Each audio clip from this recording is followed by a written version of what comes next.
See, the truth is honor. Honor is the truth. Without either, you're both in trouble. You know. So they've lost that. I haven't lost mine. I just haven't surrendered. I'm standing here in 1944. They said the war's over, but I don't believe it. No one told me it was over. No one that was in the truth told me it was over. All them liars went down the road and said it was over, but no one that I knew. You see that other people started all over, you know. And they started, and when they started, they tried, and when they tried, everyone said they failed, you know. Guy got out of prison, right? And he started doing an order thing, you know, to put things in order for the atmosphere, the water, the trees, wildlife, animals. And in putting this in order, he came across the people who didn't want it put in order, that they wanted deception, and that they fed on lies, that they sold and bought deceit, treachery, and that was their business. Their business was war. Their business was destroying other people's lives.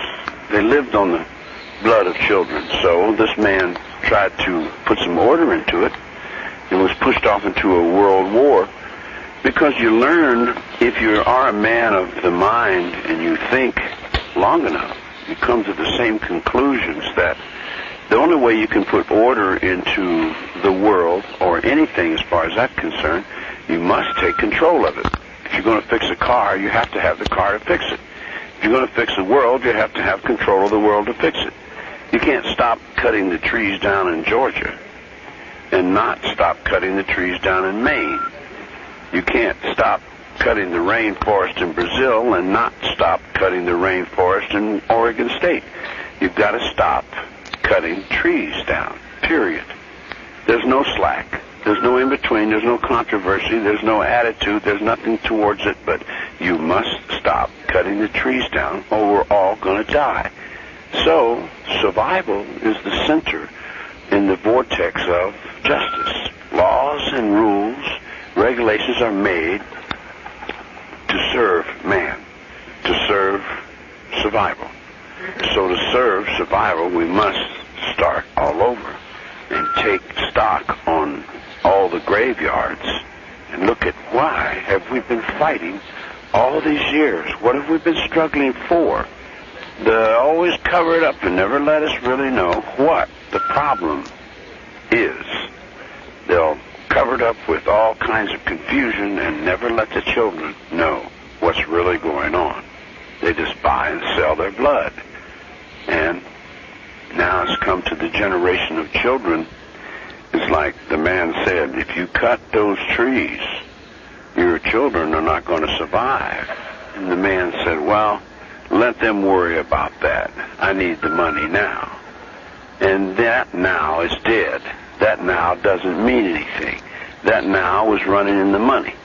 The reality of that now is that we are the children. And we're the ones that have to worry about what other people have done before us. So it all falls due. They say that the Holocaust was in the 40s, 30s and 40s from Germany. That's untrue. Man's war against man is not a Holocaust. That's a war. That's man's war against himself. God's war against man is the Holocaust. And what's coming now is God's war against man. The balance of what life is and what earth is and what man has done to that balance is coming back around and turning around in the ecology. You can't cut 3 billion trees every morning and expect to maintain life support systems on the spaceship Earth, because without those trees, we're all doomed. And it's the same thing with the ocean. All the contents of the ocean is becoming so polluted and so distorted by man's dumping and puking off into the atmosphere that he's got to stop all that. So when we of the 60s, the children of the 60s, tried to stop the wars of the past in the economy and start all over and get order into function of where we can have some say-so over the land, rather than let the misguided money mongers that do nothing but make money and don't care about anything else but money take that from charge and put life instead. Is difficult because, like, the district attorney sold our efforts. He bought and sold the last chance we had for survival for the earth for his little helter-skelter trip, because he wants to control the black people and ride his big black horse and call himself a mafioso, which he's not a mafioso. He's a policeman. You can't be both. You can't be an underworld and an overworld also, you know. The Italians fell down, as usual. It's pretty traditional for those people to fall down, because they're always telling on each other or dropping the ball somewhere or another. You know, we tried to go through that courtroom and get our rights according to the Constitution of the United States of America, but wasn't given our rights, wasn't given a defense. When it come time to put the defense on, they just bulldozed and bullied everybody away like they're doing right now. We were supposed to go on Donahue yesterday, but Bugliosi bullied Donahue with the black woman. He uses the black men on one end to fuck all the white girls, going one way to make money, and then he uses all the black girls on the other end. You know, in other words, he's pimping the Protestant church. And then they wonder why the Irish and the Catholics are always fighting each other, because we're trying to save our blood. We're trying to save our children from people who won't give us no slack at all. They won't give us our rights. We have to have enough money to buy rights. And the poor people, the people without education, don't have a chance, because we've got all those people from the European markets that our government has sold out to. They've given their companies away to Taiwan, and they've gave their company away to Korea. They've gave their lumber companies to Reverend Sun and Moon. They've gave their children away to Indian gurus and penitentiaries in Cuba, and everybody in the world's releasing their prisoners in the United States. And the United States won't even give their own children benefit of their own rights, where their fathers fought in graveyards or filled with our fathers and our brothers and all the veterans and people that fought for us. And then when we come back, our government don't appreciate it. They don't have any gratitude at all. All they do is buy and sell us on the other end. So how in the hell can a poor old honest hillbilly get any action going for his chickens and his cornfield and his horses and his cows? Because we got no voice. The people got no voice. The government is supposed to be we the people, but it's not we the people. The government has already been bought and sold. They've already sold our government. So the next move from that is, if the military could wake up, then the military could grab it up and run and take over the whole world. That's the only chance we got of survival, is to pick back up the same thoughts that our fathers had and raise it up from the grave. Change the guards, change the guns, stand the men up to attention again, put them out in the field of honor, and start all over again. Forget Abraham Lincoln, because Abraham Lincoln was not a good guy. J.F. Kennedy was not a good guy. They sold their children for votes. They gave up their morals and their ideals and their ethics for money. They put their whole country and all the value systems of the whole country in money. I didn't even notice this until I left the United States. And when I left the United States, I seen other people of the world are not as money-orientated as the people in the United States. People in the United States, they start their children off in nickels and penny candies. And they start their children off with everything goes into the money. I mean, it's as if the money was the only living thing on earth. So as man comes to this thought in the old days, like when Hitler came to this thought, He said, well, I've got to stop this money. But if I stop the money, then I've destroyed all the people. So it's like a cake that you got that's turned bad. You got to cut some of it off the edge. So which edge you going to cut? You got to cut the edge that's holding the deception, that's holding the lies, that's holding the confusion, that's holding the brainwash.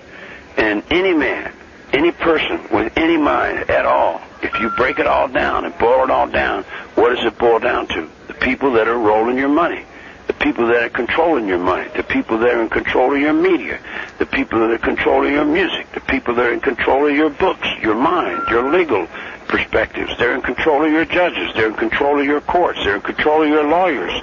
They're in control of your mind. They're charging you rent to live in your own brain. They charge you money to have their babies. They give you jobs, and then they to make food, and then they marry your daughters, and then they have their babies, and then divorce them and pay them for their children. In other words, like, you're all dead. The only thing that's worth anything is a graveyard. The graveyard is the only thing that's worth a fuck. The rest of it is a bunch of horse shit. You just run around chasing a little ball up and down the damn field as if that had something to do with something.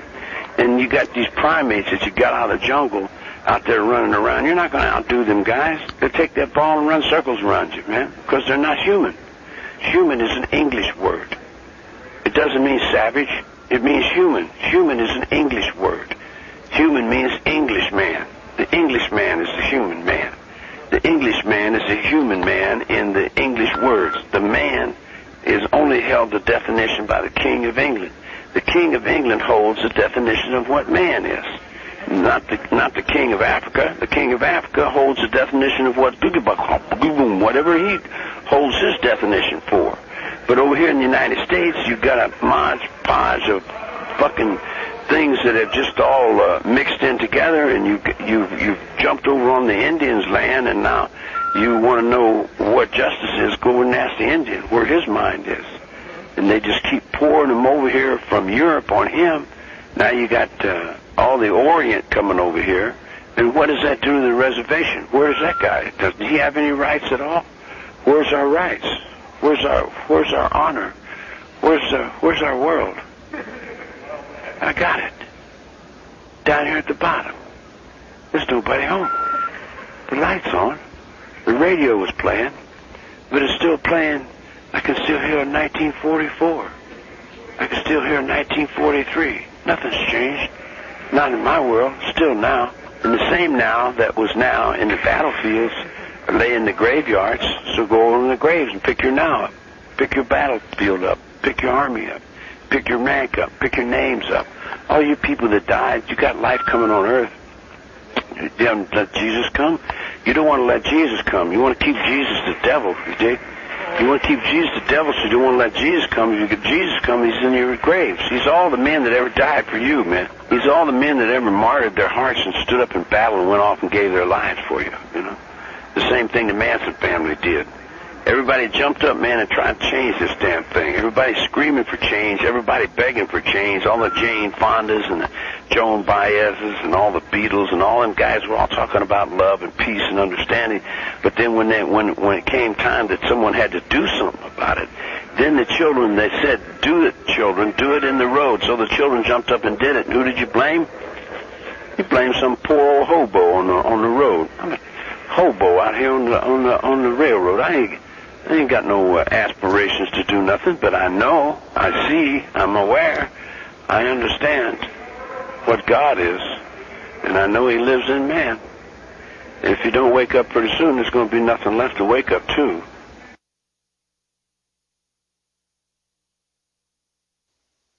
You and I meet each other in a field of honor. All right, I say, hello, brother. You say hello, and you say, will you help me? I say, sure. And you say, I don't feel happy. I say, okay. In fact, I feel guilty. I said, is that right? You say, I feel like I'm going to hell, and I need you to punish me.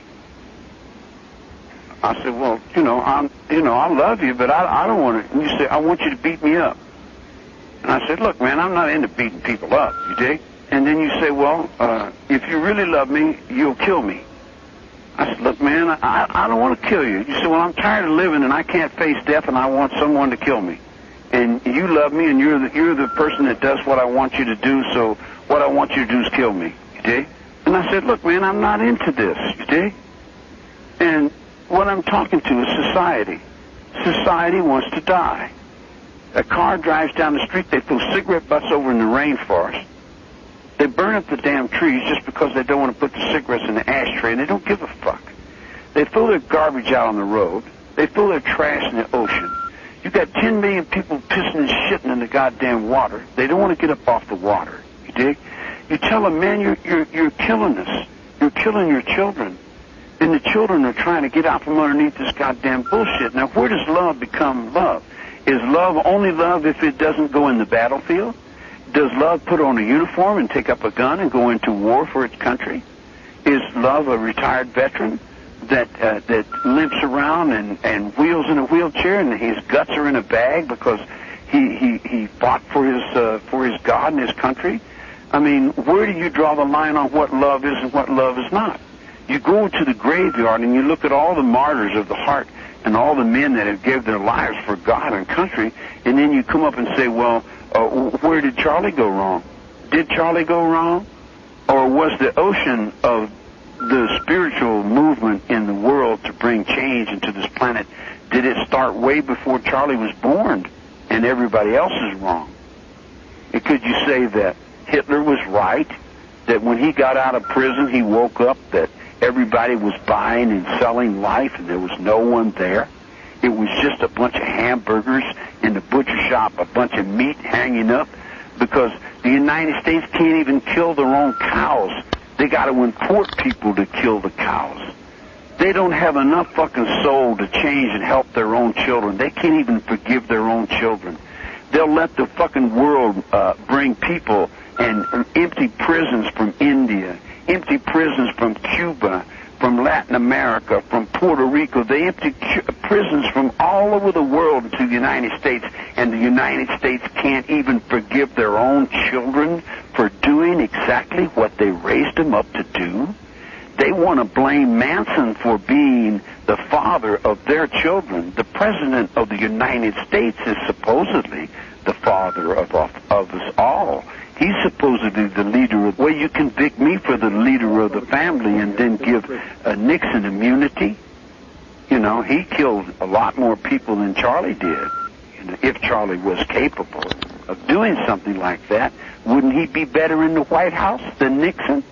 Nixon wasn't capable of doing nothing but running faces and getting elected like he was doing something. The office is still there. You just keep changing faces with the same old monkey as if you didn't know we were all living in a zoo. Did you think the children don't know? They can't wake up and see that this world has got to change or there's going to be no life left. So the older people don't want to make room for their own children in their own minds, and they would rather give it to some foreign corporation where they're selling their 10-year-old pussy in Hong Kong on the street corner and then buying and selling drugs from the generals and the military in Cambodia, and they want to be the leaders of some Indian in the rainforest, man, because they can't even hold their own mud with their own forest. They're cutting down all the trees of this country. This country was a rainforest. And then they want to blame somebody else for something. You know, how does that cut back to your heart? How does that make you feel? Do you have any confidence in the world that you were raised in? Do you believe in the people that took you to school and taught you the things that you believe in, when you know the truth is that they're all lying anyway?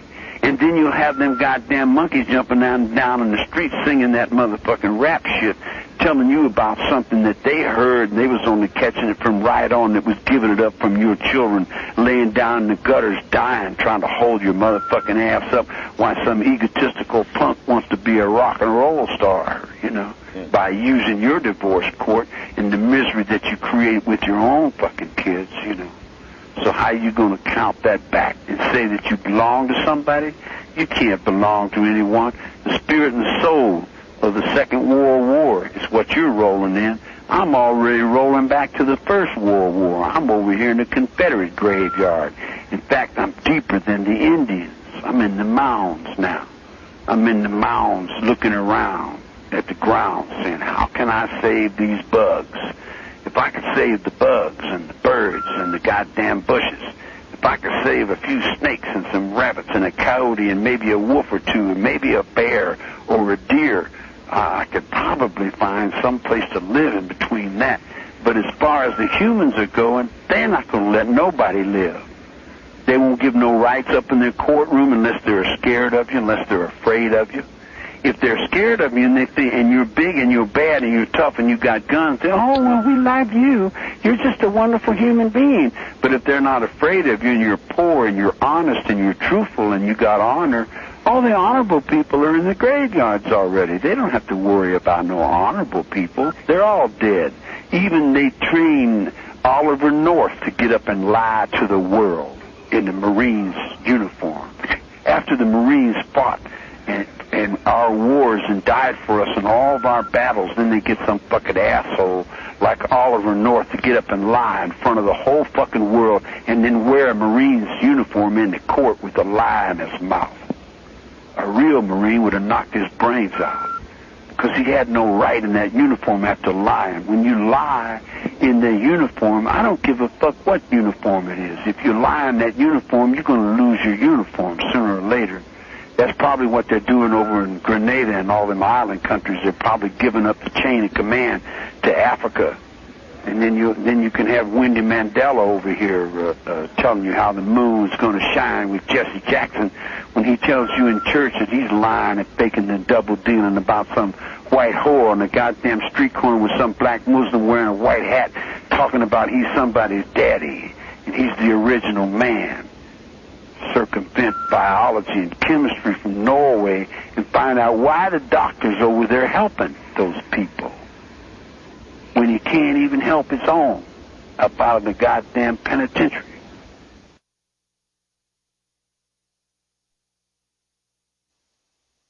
The fountain of the world is all the water of the planet.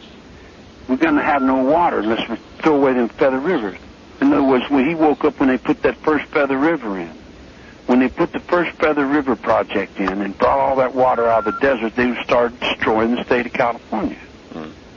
Hollywood's destroying the state of California. They're taking all the water off the land. If you take all the water off the land, you can't get precipitation going up in the sky. There's no bugs. There's no birds. All the birds and bugs are dying. You take all the water holes and put them in a pipe, where in the hell's the water at? You got a pipe going down, dumping off into the ocean, and all the water's being used up. You got no nature. You got no land. You got no. God's not there anymore. It's just there's no soul in it. So when he seen that, his fountain turned off. He had a big fountain that was the fountain of the world. When his fountain turned off, this beautiful man put himself in a house with a whole bunch of other people, laid his protest up on the wheel, and blew everybody up. He sacrificed himself for that water, for those trees and wildlife, and he left a message behind that the only way the world was going to survive is we've got to get to the water. You got to fix the water, man. We're screaming with our fucking lives, man. You've got to fix the water. It's not a question of whether you want to fix the water. You've got to fix the water. The water's our spirit. The water's our mother. If we don't have no life in the water, what the hell are we going to do with money? What are we going to buy and sell if we got no water to drink? But nobody gives a fuck about the water. They would rather worry about the money. They say, well, if we give up our money, then we'll starve to death. Well, yeah, a whole bunch of you's going to starve to death. You're going to die anyway. There's billions of people going to die. It's already in the movement. It's a Holocaust. And rather than tell the people that a Holocaust is coming, there's a bunch of liars who tell them that the Holocaust happened in 1944. That's bullshit. A war is not a Holocaust. God's war against man is a Holocaust, not man's war against man. You dig? So the reality of the Holocaust, man, is not in the movies. The reality of the Holocaust is all in dead fish that you see in the ocean. It's when you go over and you see where the forest used to be, there's a shopping mall. Where the lake used to be, there's a goddamn fucking drive-in.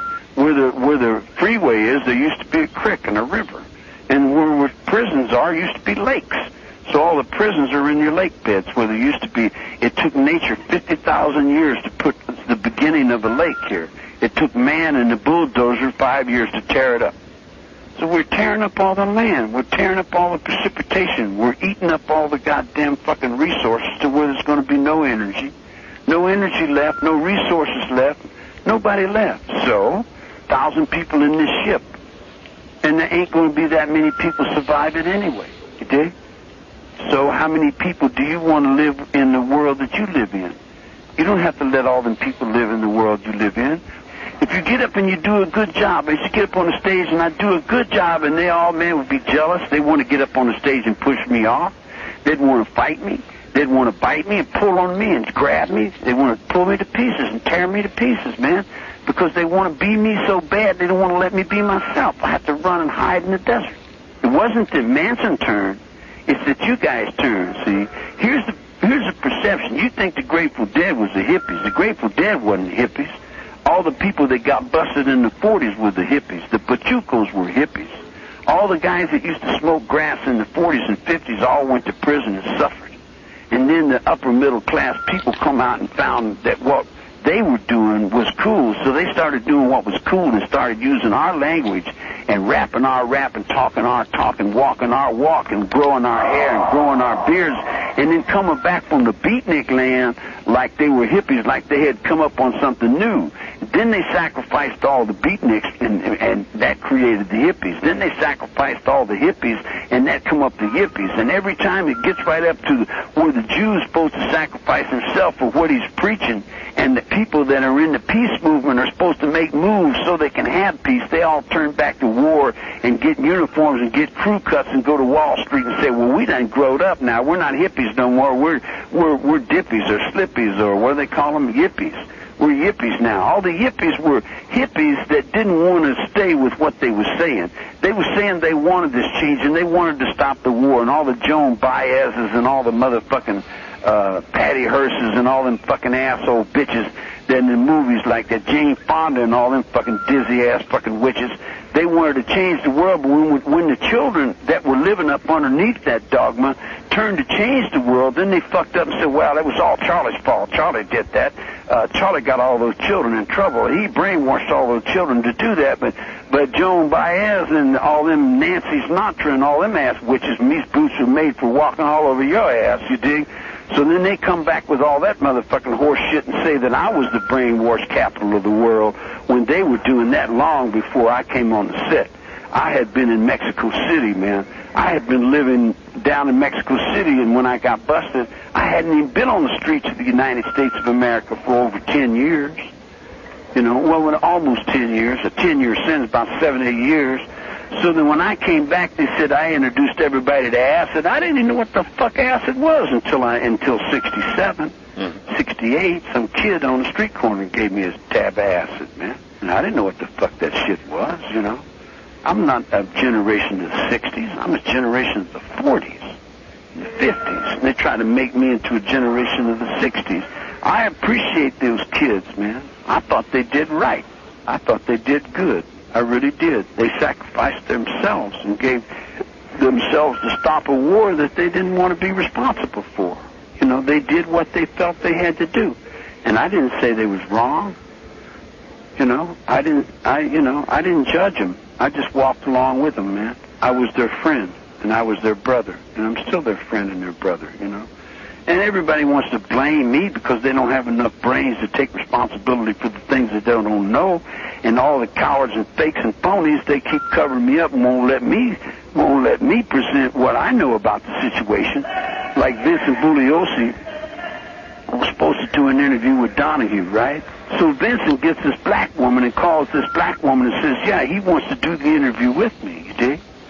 Then he gets everybody interested in both of us doing the interview. Then he pulls back and says, no, he doesn't want to do the interview now. He won't face me. He runs. He runs and he hides. He got these cops to squirt me down with hoses and hide me and try to get me pushed over the tier. Well, see, here's the thing, man. Like there's a subconscious thought in prison that you guys don't understand. There are levels of awareness. And all the masters of the world, like the Lama and the Booby Bops and all them guys, they say there's only 7 levels. But there's 8 levels of awareness.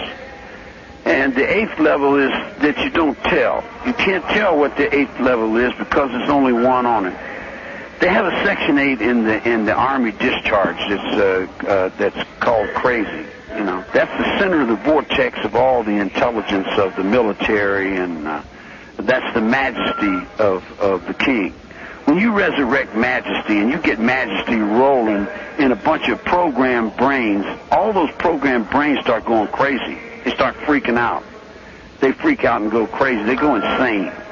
In other words, they go so insane that you can't really maintain any sanity around it because there's no pattern in it. They lose the patterns of their minds, and they all go ape shit. They just can't deal with it. Okay? So it's the same thing when you come into a soulful movement that's righteously in the soul, that's not bullshit. That's not all this goody two-shoe up and down for a piece of pussy shit. You dig? You're talking with God, and you're singing with God, and you're playing music to God and for God. That God opens up a hole. And that hole is not the womb. The womb covers the hole, but the hole it's a bigger hole than the womb of woman. It's a hole in the universe. It's a hole in the mind. It's a hole in the soul. And then all the kids go back to, baby, won't you light my fire? And all those programs that are set in those heads all start going crazy. Everybody's mind is going, and no one ever heard anything else but and they're all walking down a yellow hallway, and all of a sudden they turn a door and the door opens up and they got a totally green and red hallway, and everything's going, and you go into the red and green hallway and you say, wow, man, and your head starts going through, and then all of a sudden, man, you're thrown in a totally red world, and it's going,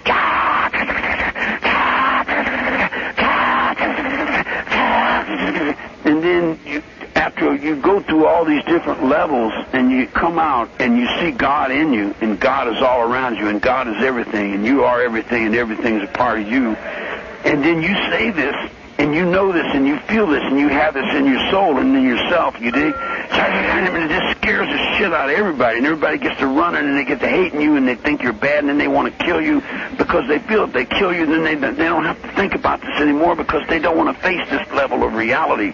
They don't want to see that everything that they know is just crumbling before them, and they have no thoughts in their minds. That their minds weren't really their minds anyway. It was just a reflection of somebody else's mind. It was a reflection of somebody else's mind. If you wasn't in behind a mirror somewhere, there was going to be no life left in that perspective because it was all going just totally fucking insane. And the only thing that was holding it up was some Oriental motherfucker in Hong Kong who was holding up the gold market, who was over there selling and buying something in Las Vegas for a pot of glue on the back where they were trying to catch some birds, you dig? So it gets so fucking loose and so goose. Mothers has killed her friends and then thrown babies in the fucking gutter, and then some fucking dog killed a goose and someone says, let's feed it to him in potato chips. You dig? In other words, it just goes around where it's just beyond conception of any human pattern behavior.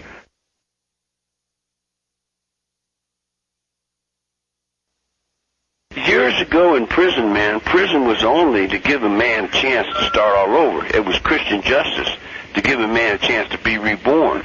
And the Salvation Army and all them good people would always give us Christmas packages and give us a chance to get back and give us a chance to help come back to society and do right. But they've lost sight of right. They don't even come and they don't even help nobody. They just lock everybody up and wait for them to come out and burn them up again, man. And they're creating this fire that's going all over the world. They're burning themselves up because they won't do what Jesus told them to do. You know, simple. You know, if you want to survive, just get in line. If you don't want to survive, then you got anarchy rolling. Now, which you want to roll with? Do you want to roll with total destruction, or you want to get some order going, you know? So with me, it don't really matter because I got my own little place in my mind beyond all those things that you guys are doing. You know, I can play on any level that you're dealing. Any level you're dealing, I got to dance in a game for it, you know, because I've been through all that insanity. If you want to give me my rights, then you get your authority back in your judge. If you don't want to give me my rights, then there ain't going to be no rights. And if you don't want any rights, that's okay, too, because I never had any rights anyway.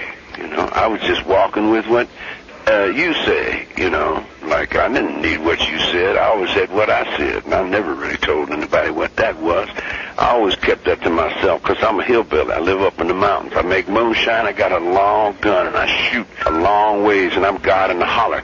I let the woman go to church, gives her something to do, but I know who God is, and I know who Jesus is, and I know who the devil is, and I don't really need anything on the flatland because the mountain holds a life. But when the mountains are dying, then I got to come down from the mountains, and I got to go into the flatland, and I got to put the balance in the flatland to keep the motherfuckers from stripping mine and taking down the goddamn trees where there's nothing left of it, So that's where I've been for the last 40 years, where my uncle sent me.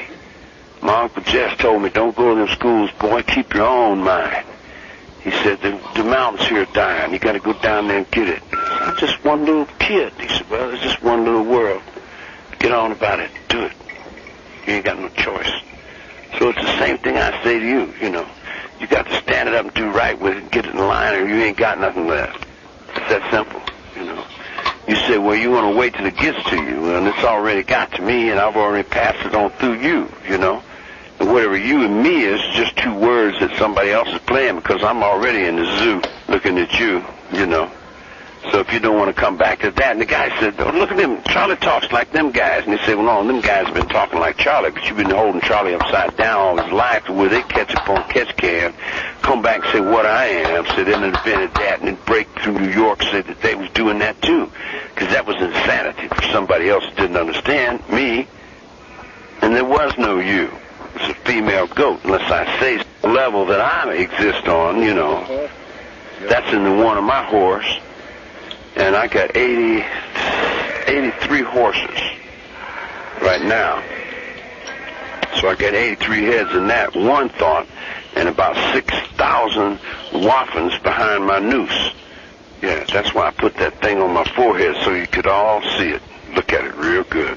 I got 6,000 dudes hanging behind that who wouldn't surrender their words, who wouldn't surrender their honor, who wouldn't surrender their nobility. I'm not surrendering my soul, our Father who art in heaven. I'm not surrendering my Father. I'm not giving up my dad, My dad drinks Scotch whiskey, plays bagpipes, and does what he wants to do. I ain't going to surrender that. And they say, well, your dad's dead. I said, my dad never died, man. There ain't no such thing as death. That's a stupid play for women. Men don't ever die. They never did die. Yeah, ain't no doubt about it, man. You do something in your imagination, and then your mama tells you that's your memory. And you say, well, I thought I was there. And you couldn't have been there. Well, I couldn't have, because I say you could. Well, who the fuck are you to tell me where I could have or I couldn't have? I remember I was standing there, and I got shot, and I fell down, and I was bleeding. And I thought, oh, this is what death is. And I just bled off into nothing, man. And then I remember walking through a field, and I came back up, and I could see all these people shooting at each other. And I walked over to them, and they said, well, what are you doing here? I said, I'm going over to get some chicken over there on Sunset Boulevard, man. Maybe I can get back down to where I was before I was interrupted. Because all the people that interrupted me are really in trouble with the Holy Ghost. The Holy Spirit, that is a reality, They call him the devil, but he's the Holy Spirit, The guy is going to name this recording company a devil? A white devil. Yeah. Well, I always thought that was Abraxas. I wrote Hess a letter right before he died, and he never answered me the letter, but he sent me a word. And the word he sent me, he gave me a name. He said I was Abraxas. He sent me that. He said that's who I was. He gave me that name. And when he left on harmonic conversion, that when the universe was changing there, he left right then. And like when he left there, the radio was still plugged in because I could still hear the radio, and I had that radio. I carried it down from death row.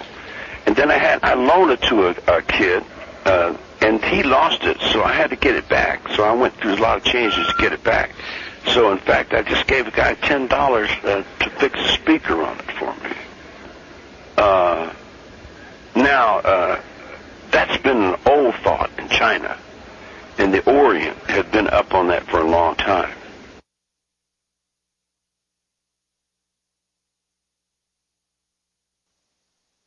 Did you know Bill Vance was heavyweight champion in Brushy Mountain?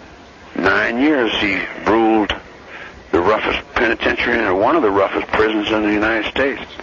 Brushy Mountain, Tennessee, heavyweight champion Bill Vance. That wasn't his real name, no. I don't think no one knew his real name. He had about 25 names. Every time I met him, he was somebody else. But that's the way we do it where I live. I used to be Charlie Deere, Mr. Deere, like the tractor. And then I was Bill Thomas, Luther Maddox, William Sargent Bartlett.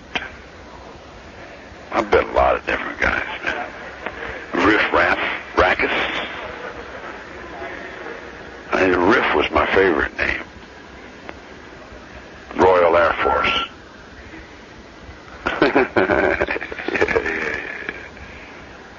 See, my rainbow goes all the way back to World War I. Don't Son of the Apple Tree, Kate Smith, and all them guys.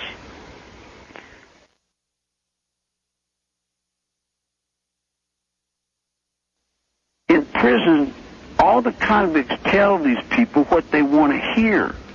Because if you say something they don't want to hear, they'll lock you up in the hole and accuse you of scaring them. So all these fucking guys and all these people that work in the administration and the law procedure, they don't have any fucking idea what's really going on, because you can't tell them what's going on, because their minds can't even deal with what's going on. So you have to say, hello, Mr. Joe, how you doing? Sure look good today. How did you do that? Well, aren't you wonderful? You're just such a beautiful guy. You think, oh, I noticed you gained a little weight. How's the wife? You can't tell them that they're out there in the bushes just taking it off and doing what the fuck ever they want to do when no one's looking. You can't tell them that they're turning out books and matches and people are getting out and just setting this motherfucker on fire because they won't get right in the basement, you dig? So you see, the world is coming to an end and you want to make a Holocaust back to 1941. That's not a Holocaust. That was man's war against man. That's not God's war against man. God is in everything, you know. We need to fix the water. We need to help the damn trees. We need to stop the fucking pollution. We need to stop them damn automobiles and do a lot more walking. Get back to bicycles. Quit using paper. Quit wiping your ass with the trees. Quit wasting all the fucking paper, man. Take the best of technology and use that technology to help the nature and help life get back to itself, you dig? Rather than try to put a man on the moon, let's try to put a man down on Earth. Let's try to get someone back to the planet, back to the stagecoach. In other words, like we can go backwards in time and run like crazy, like our heads are on fire. Did you notice my head was on fire? You know, I got burned up. I got burned up for telling a guy the truth. He didn't like it. He didn't want to hear that, you know. Well, I was trying to get an inside track on some authority, see, but there don't seem to be any authority in the police. I think it's all... When the black Muslims found out there was nobody there, they started calling them pigs because they couldn't find no people. So all the people had retired. See, everybody retired, and then everybody retired, and everybody retired again, and everybody retired again. And you can't seem to find anyone that can make a decision without somebody worried about what someone else is thinking or someone else is saying and somebody else is retired. And then when Rodney King jumps up and sues Gates, then Gates jumps over and says, well, at least we got Manson locked up. And he finds reassurance in me being destroyed every day. And he finds reassurance in cutting my fucking nuts off every day. Like that's going to help him. You know, he's cutting his own fucking stupid fucking balls off. Ignorant asshole. You know, so I don't know what to say about it. Ain't much I can do. people that I know and that are the ones that are with me and helping, you know, anything that anyone does that's new is against the law. They wanted to write me up and put me in the hole. And the guy said, well, what has he done? He hasn't done anything wrong. Well, there must be something wrong here. We just don't know what it is. He can't do that. O.J. does it. Everybody else gets to do it. Why can't he do it? Well, he can't do it because they're, and they don't know why. It's just, I can't do it because no one wants to let me live, because they're all suicidal. They want someone to send them to heaven. They want to go to heaven with their dead God, man. You know, I filed an appeal for a trial. I still didn't get to put on my rights. I didn't even get to put on a defense, guy. And I just filed a habeas corpus to put on a defense, and they denied that, you know. So I don't know. I'm just going to throw it all in the trash can. They did anything they want. And there was a DA, like they'd be talking a lot of shit. I'd say, why are you prejudicing the people with that? He said, well, we got to do it to write a book. I said, write a book? He said, what do you mean? He said, well, if it goes out through the courtroom, then it's part of the public record, and we can use it to write a book. All them lawyers were doing it, were writing books. Every lawyer there wrote a book. Witness to Evil, Five to Die, Susan Atkins' Confession, Helter Skelter. Everybody there wrote a book. They wrote The Family, all them other books that they wrote, Garbage People. All them lawyers wrote books. The Korean lawyer was flying to Japan and selling the transcripts to Japanese movie companies, and they were making them samurai movies. The family of samurai movies. Yeah, in other words, they opened up a whole house of samurai over there with that. That's when they come over to interview me in Vacaville. Well, truthfully, I don't have the education to do that. I need help for that. And I can't get the right help, because when I tried to do it, that Emmons run off and wrote his own book. And then he said it was Manson in his own words. It wasn't my words, it was his words. And I've known him for 17, 18 years. And then he got a little bit from other friends of mine, and he just put it together, the rest of it for himself, you know, and made it up. And I got other things to do. See, I don't have access to this phone like I should. In other words, I only got access to this phone just a little bit. And then when I do get on, then I got some monkey-headed motherfucker cutting me off all the time. And then they got all kinds of little drag-ups and rules and regulations that don't amount to anything, that somebody made just so they could feel like they were important about something, you dig? That really has no reason for them. It's just a maze of things that people have done and made and built, and then they retired. And then they make a whole bunch more, and then they retire. And then they create a whole bunch more madness, and then they retire. So pretty soon everybody that's done all this and got all this fucking thing locked down have already retired. They've already gone. And we're sitting here in the shadows of people that are already dead.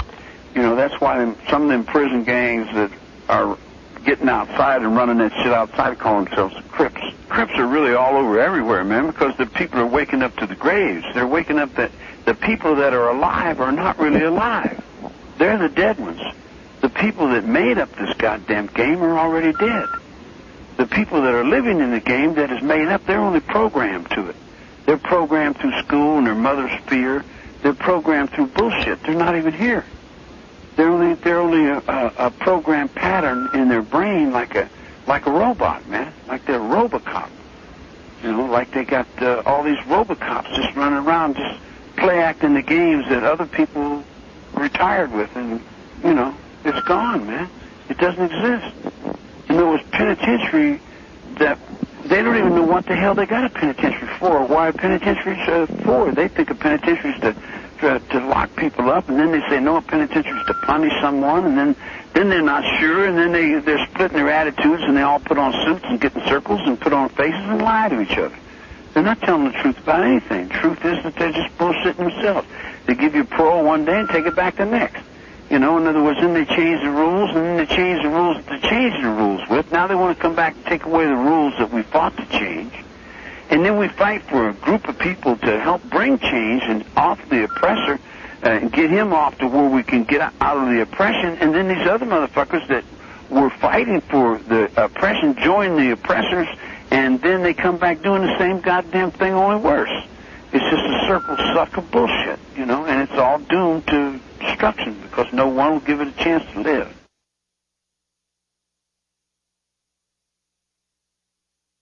I got a thing down south I've been working on.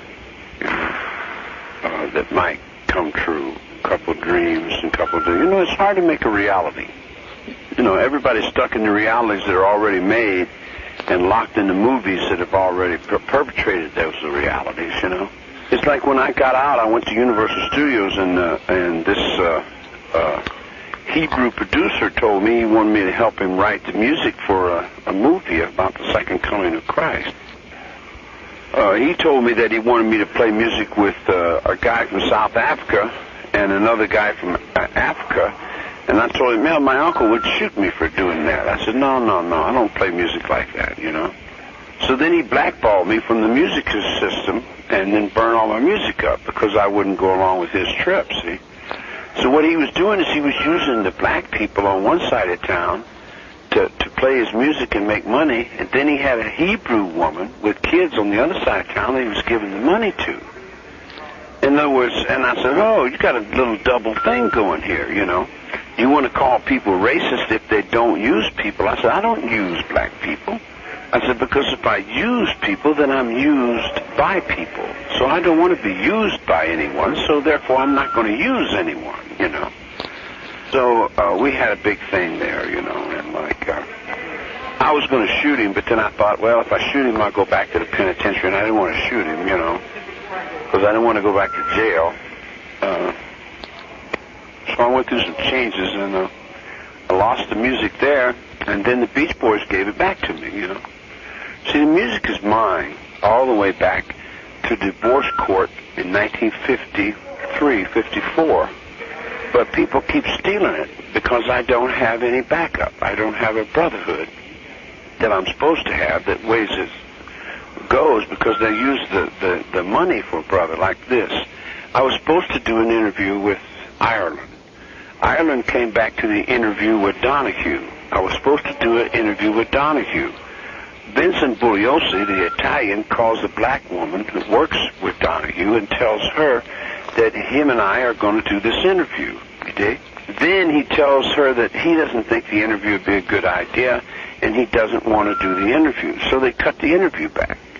He finessed it away from Donahue by using the black woman. Because now that they've used the black man to play man for all the women, and then all the women found out that they were not the man, that they were just shadows of the man. And they were shadows of the reality created by the man. Now they're coming back that this is the woman for the man. In other words, they'll do anything but do right, unless you've got someone out there that makes them do right. And when you've got someone out there that makes them do right, then they have to pay you what they owe you. And when they pay you what they owe you, you own the unions already. The Brotherhood and all the unions belong to, well, James Mason dropped the ball. He dropped the ball. Boyd dropped the ball. Boyd gave his whole generation of people up so he could be a rock and roll singer. He had the whole thing, man, if he wanted to move it, but he didn't. He talked to me more like a black pimp. I think somebody scared him. I think some Negro scared him or something. He sounded like he was afraid of Negroes,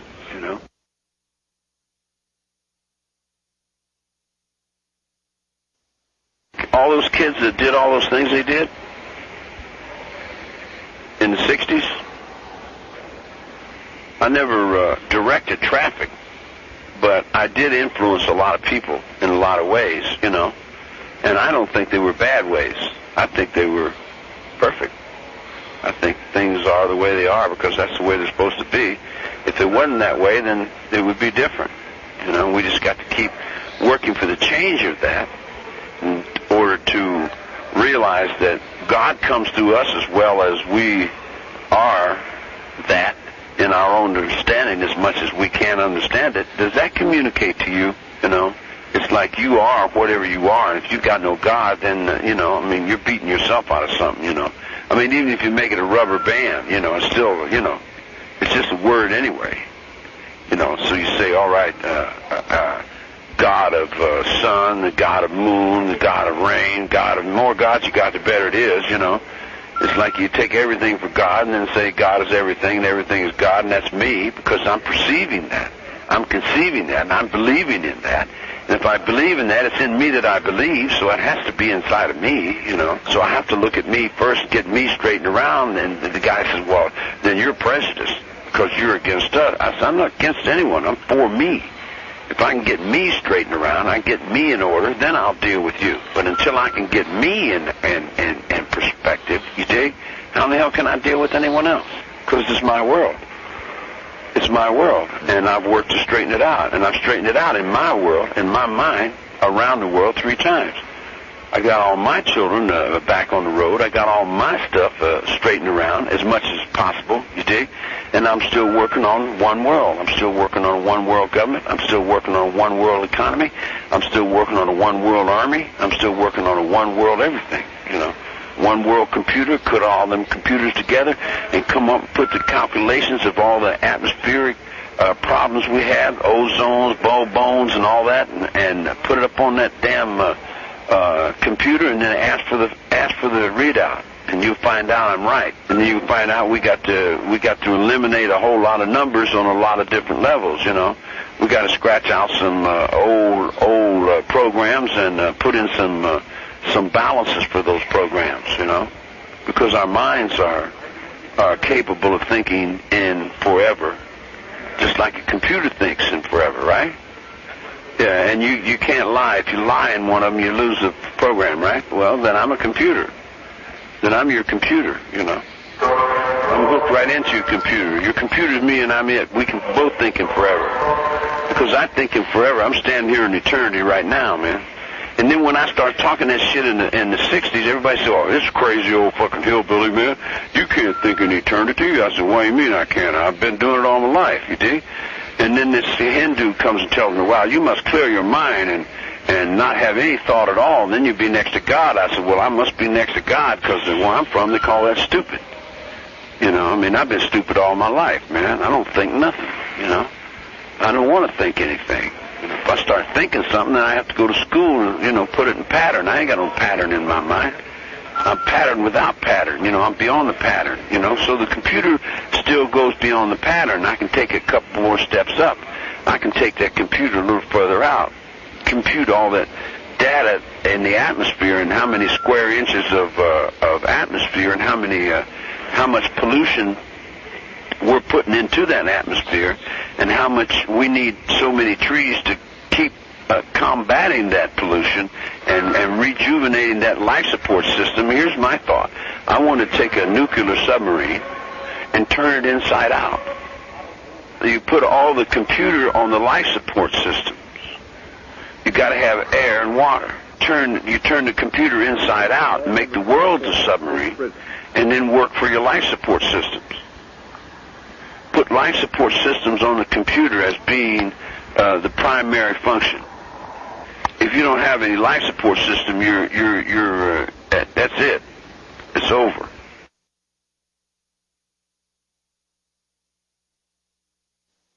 There's 2 brotherhoods that run the military. The brotherhood of the martial arts on the conflict on the ground floor, and the brotherhood who has the gun. In other words, without the brotherhood, you don't have no army, you don't have no government. You don't have no church, you don't have nothing. Because you have to have 2 to have 1. If you don't have 2, you don't have 1. It takes a line. You have to draw a line. It used to be in the prison, it was called a main line. And the captain walks on one of the lines, you dig, and he does not lie. Because he realizes that if he lies, he dies. It's that simple. He loses everything if he lies. So he must keep the rules, and he must keep his word, you dig? This is the thing they've lost.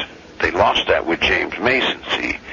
It comes down to the last man in line with the gun. And then they put the swastika right underneath the gun. And that's supposed to be representing to the brotherhood. All right, that's the brotherhood of the gun. You got one down on the ground, and you got one covered with the gun. Then where we lost ours is like the guy with the gun said here, he passed the knife down and says, we can't deal with these dudes here. You go deal with those dudes. You say, okay. So he picked up the knife and he went and he dealt with the dudes. He dealt with everything that needed to be dealt with.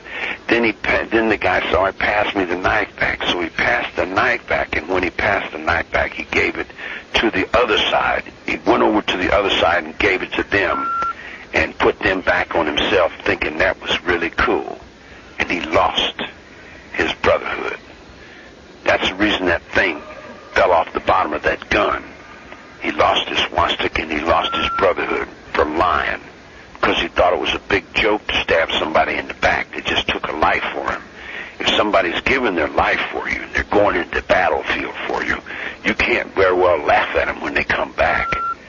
If a man's over in Vietnam and he's over there in the mud and the blood and he's fighting and dying for you, and then you come over and you spit in his face, what kind of fucking country could that be? Yeah. You know, so it's the same thing all the way down the line.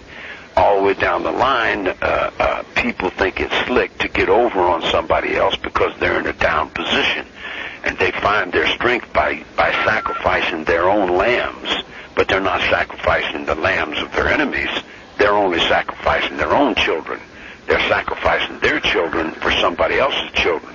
My grandfather told me this. He didn't tell me exactly, but he told my grandmother, and I know she never lied. He told my grandmother that he was standing in World War I, he was standing on a dead body. And he seen a Bible in this guy's pocket. And he reached down and he got the Bible out of this guy's pocket. And he opened up the Bible, and there was the man's picture with his wife and his 3 children. You dig? And he had a chain with a cross on it, and he looked at the Bible, and he looked at the man's children, he looked at the cross, and he looked down and seen himself. He said, wow, man, what am I doing fighting my brother? I'm over here fighting my brother, and I don't even know why I'm fighting this guy. You dig? Why have we been fighting each other? Why are we divided? Why is our house all split up in little pieces? Why are we divided within ourselves? We worship the same God. We have the same books, the same words, different translations, but the same principles. We live by the same codes of honor. And why in the hell are we fighting each other? Why did my grandfather kill himself? He comes back and tells my grandmother, you know, I was fighting my brothers, and I don't even know why. And they didn't know why. And you want me to tell you why? Jew. They're slick. They put you against yourself. And then they kick back and they'll Charlie Chaplin. They'll ride on you. They'll ride on you till there's nothing left of you and sell your blood all the way. They'll sell war from one door. They'll buy and sell guns out of one door. And the next door, they'll sell love and peace. And they'll agree with everyone and swear to God that everything's just perfect for a dollar bill. They'll go right back into the money. And the money's not their money. Now that they've got their own country, before they didn't have their own country. They didn't have their own money. The only way they could live is in somebody else's economy. They had to scrimp for nickels, scrub for dimes, you dig, save every little thing they could get, save every little rag, you dig. They were oppressed, beat, fucked over, misused, and then when they get in an up position, they do the same thing down on other people that have been done to them. It's like a circle of oppression. People become oppressed going one way, and then when they come back, they get oppressed going back the other way. We oppress all these people and make them do all of our bad things. And then they grow up and they get stronger, and it makes them stronger, and then they come back on top of us and push us down and make us do all those things. And then we get stronger, and then we come back around. And it's every race and every people have had their turn. Everyone has been the bad guy. Everybody's been the good guy. Everybody's had to turn around the fucking maypole. Now it's time to put one world together.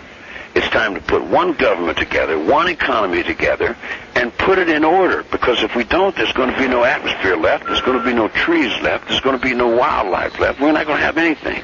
Because the money's tearing up everything. They're fishing out the ocean to where it's just going to be a cesspool. There's going to be nothing left in the ocean but a bunch of goddamn fucking pollution and piss and junk that we're dumping our tons and tons of garbage. See, here's the thing you don't realize, man. You're not old enough to realize how many people that 900 million people are. If just 200 million people, 300 million people, if you fill up a ballpark and you see 50,000 people, that's a lot of people. That's a lot of turds. That's a lot of piss and shit to go over in the water. Just 50,000 people. Now, fill it up 3 times a day. That's 200,000 people, 150,000 people. Now fill them up every day for 7 days. You dig? That's 650,000 people. And then pretty soon, man, it would take you 6 lifetimes to see all them people. I mean, can you visualize that many people? Or are you thinking on the little level of the people you've seen so far? Or do you give a fuck? Well, what are you going to do with all them people? Keep lying to them and telling them they got a constitution when they don't? Keep telling them everything's going to be all right? Just keep cutting the trees down and keep doing the same old shit that they're doing? Just so you can survive another day? Or are you going to tell them the truth? Man, you're all a bunch of doomed assholes. All you motherfuckers are killing yourselves and you're killing everything around you with the shit you're doing. You're overindulging in the resources. You're dumping all that shit in the water, that pollution in the water, soap in the water, slop in the water, bleach in the water. All that shit you're putting in the water, man, it's got to come back to you in your drink. You got to drink that shit. A dog got better sense of pissing their own water, you know. So how you get them out of the water? How you get them out to quit pissing in the water? Quit shitting and puking and throwing their blood and their junk and their Kotexes and their fucking floor wax and their bleaches and their goddamn fly sprays and all that shit going down in the toxic dump. We're just one big fucking toxic dump.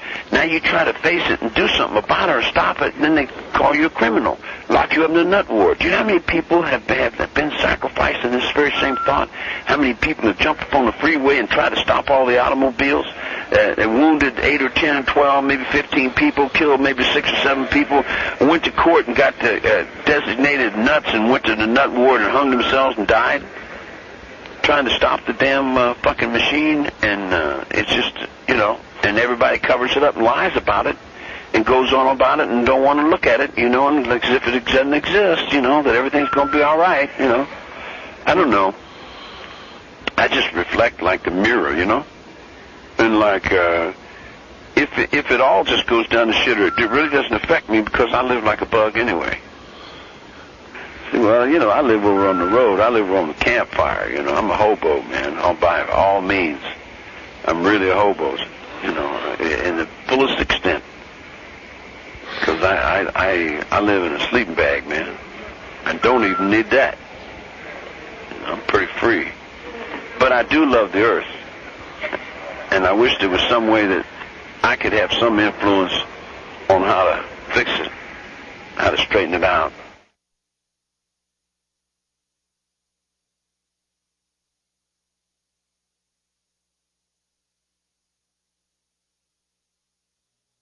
A tale of a wondrous trail. A tale that was passed on to me.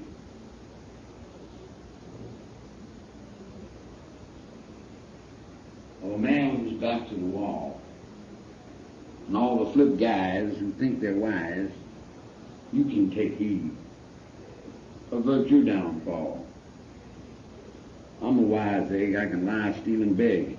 And I've traveled this world around to the east and the west, and I'm there with the best when it comes to covering the ground. I've handled a pick alongside of a trick, laying steel on the DR&G, and done the heavy on a New Orleans levee and sailed on the whaler to sea. Juggled a tray in a New York cafe and a hot bells in a hotel in Chi, and carried a pack along the B&O track and caught red ball freights on the fly. I've lined myself and suffered like hell for the one of a shot of dose, begging despair to be sent to the chair I bumped off at the end of a rope. All my life I've ranted and raved for the things that I craved to soothe my raw, ragged nerves, and prayed without hope to the goddess of dope, whose every bidding I deserve. All my life I've roamed without friend or home up and down this old cinder trail, and now it seems all I have is dreams of days that were spent out of jail. So heed to this tale of the wondrous trail. You can see how it's ended for me. Getting the sticks, the hicks. Getting the sticks, the hicks. Trick. It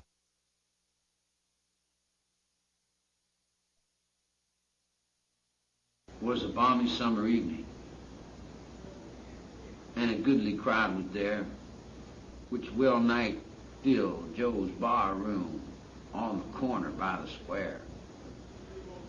As songs and witty stories came floating through the door, a vagabond crept slowly in, and he posed upon the floor. "Where'd he come from?" someone said. "The wind has blown him in." "What's he want?" another cried.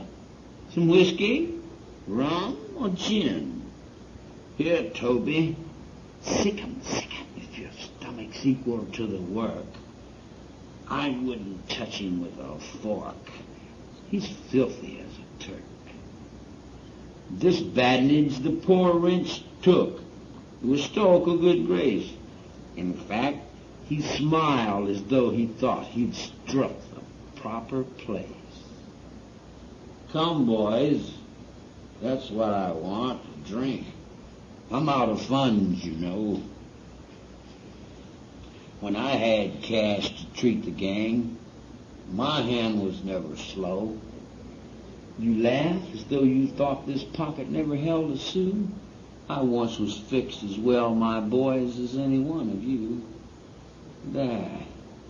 Thanks. That braced me nicely. God bless you one and all.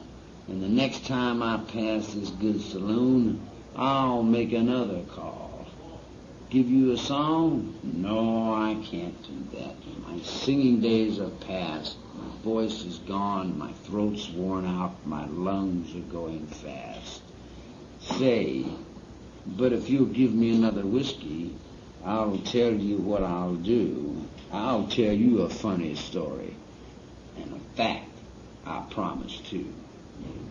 That I was ever a decent man, not some of you would think. But, say, my good friend, could I just get one more drink? Come on, man, fill her up. Put some life into my frame. Such little drinks to a bum like me are miserably tame. 5 fingers of good whiskey. 5 fingers, yeah, of good whiskey. Yeah, I like that too. And my landlord, my best regards to you. You've all treated me kindly, and I want to tell you how. I come to be the dirty sot you see before you now. As I told you once, I was a man with muscle, frame, and health, and but for a blunder, I would have made considerable wealth. I made a picture, perhaps you've seen. It was called A Chase of Fame, and then it brought me $1,500 and added to my name. And then I met the woman. Here comes the funny part, with eyes that would petrify your brain and sink into your heart. Did you ever see a woman for whom your soul you'd give? A form like Venus, too beautiful to live, with eyes that would beat the Kohinoor and a wealth of chestnut hair? If so, 'twas she, for never another in this whole world half so fair. I was working on a portrait one afternoon in May of a fair-haired boy, a friend of mine. He lived across the way. Madeline admired him, and much to my surprise, said she loved to have Jerry back, but with his eyes. Of course, it didn't take long for them to know them, and pretty soon they'd flown, and Jerry had left and took my dolly, and I was left alone. That's why I took the drink. I never saw you smile. I thought you'd be amused and laughing all the while. What's the matter, my friend? There, is that a teardrop in your eye? Don't laugh like me, 'tis babes and women that cry. I'll tell you what I'll do. If you give me the chalk there with which you mark your baseball scores, I'll show you a picture right here upon the floor. Another drink. With chalk in hand, the vagabond began to sketch a face that well might buy the soul of any man. And then, as he placed another lock upon the shapely head, with a fearful shriek he leaped and fell across the picture, dead.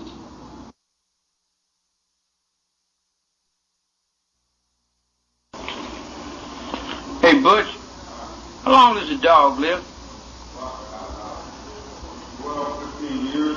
One for a great while, maybe 15. Somebody sent me a picture today of a dog laying in a bed, and it looks like a dog that used to be at the ranch.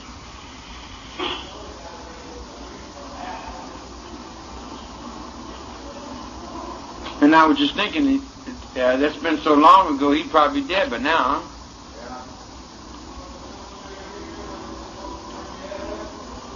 He was only about, I guess, about a year and a half old.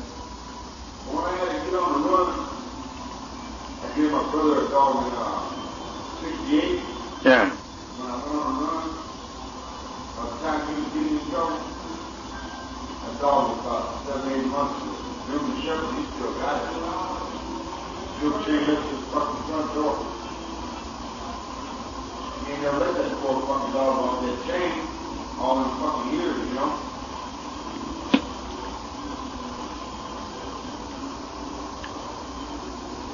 He might be dead now. He had it up 4 years ago. That dog was pretty old then. Can I tell you a story about a dog? The guy used to live at the ranch, was always drinking beer, riding in a pickup truck, right? And he lived over in the trailer on the ranch. His name was Bob. And he was a far-out kind of dude, man. He was a drunk and half-assed mechanic and a little bit of nothing, you know? And he'd ride around in his truck just talking about making money. That's all he gave a fuck about.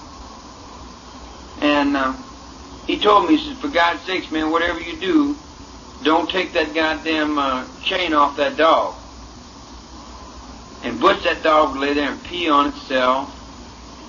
You know, it was so pitiful. You know, he'd lay there and he'd just cower to no end.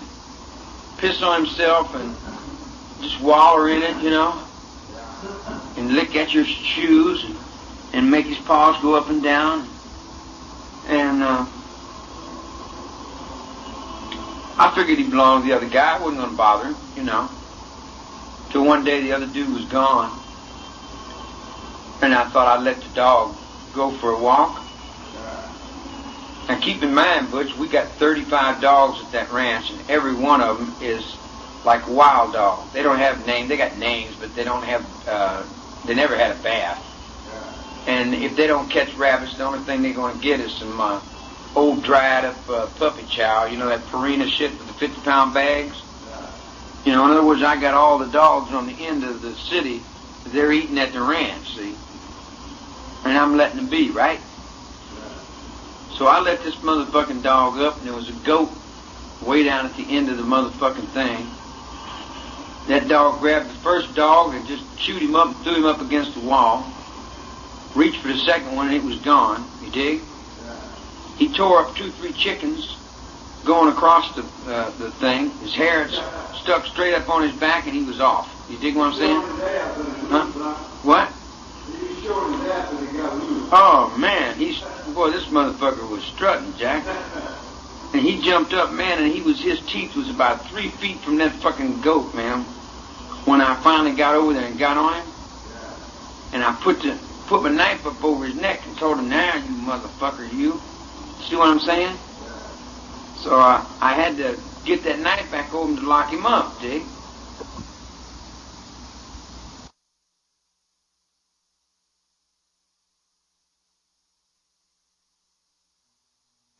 You know what to do, as much as I do anything other than what you told me to. And then you said I was wrong, and then I tried to make it up, and you said no. And I said, what's wrong with you? She said, I have to be me. I said, okay, whatever that is, you can play it backward for yourself. And then say, Mother Jesus, and here I found him. And looking for him forever. I finally got him. Of course, he's not in demand much. they'd rather fuck with that other guy. That terrible son of a bitch. They would rather do their business with me than they would deal with the he. So in doing the business with me, I am a filthy old bitch, Mitch of the North from 13 Ride. I'm the terriblest dog ever, motherfucker. I ate dirt and died. Then I came back on the slide, you dig what I'm saying? And came somebody else to hide. I'm going to be somebody free one of these days. And I want you all to know this, if anybody was wizard enough to wizard the wizard, he would be wizard. He was wizard and wasn't wizard. He came back through. And he said, the yellow brick road is still mine. I hobnob with who I please. The wit of ship lays within Shakespeare's left whisker on a tisker toe. It's down a thistle though that he didn't even know what a space dream was dreaming. Ah, wait a minute.